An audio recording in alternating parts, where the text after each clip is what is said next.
A single spark. That's really all it takes. Just one flash in the dark to ignite a firestorm that consumes everything. And right now, we are living in the fallout of that spark. This is a chronicle of a world right on the edge. And it starts right here, with fire and with twisted metal. Look, this isn't some theoretical what-if scenario. This is a headline ripped from right now. A gas field burning against the night sky. A tanker, a literal artery of global commerce, blown apart in the most critical waterway on the planet. This is the first scream in what's becoming a full-blown nightmare.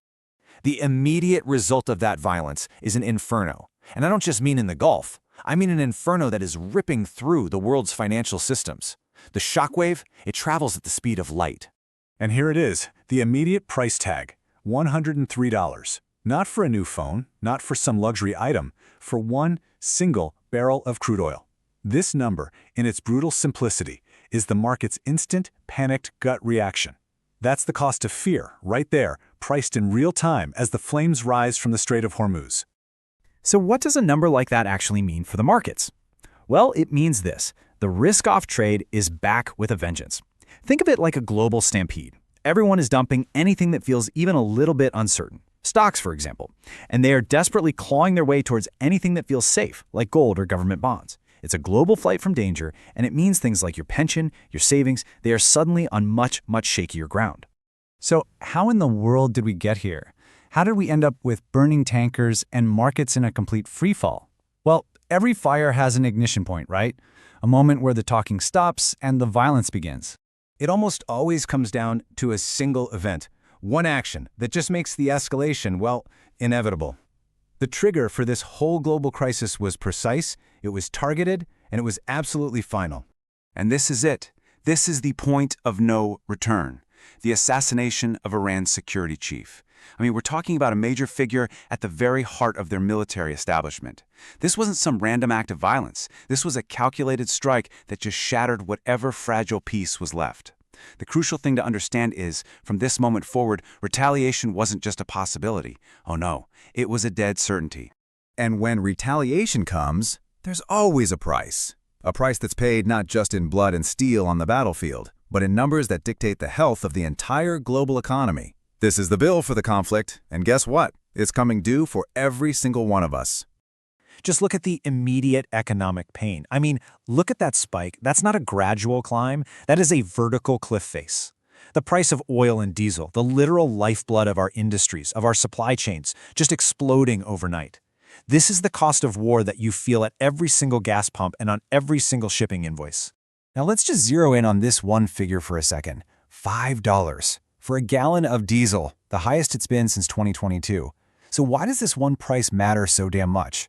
Well, because nearly everything you buy, the food in your fridge, the device you're watching this on, was moved by a truck that runs on diesel. So this price surge, it basically becomes a hidden tax on, well, everything.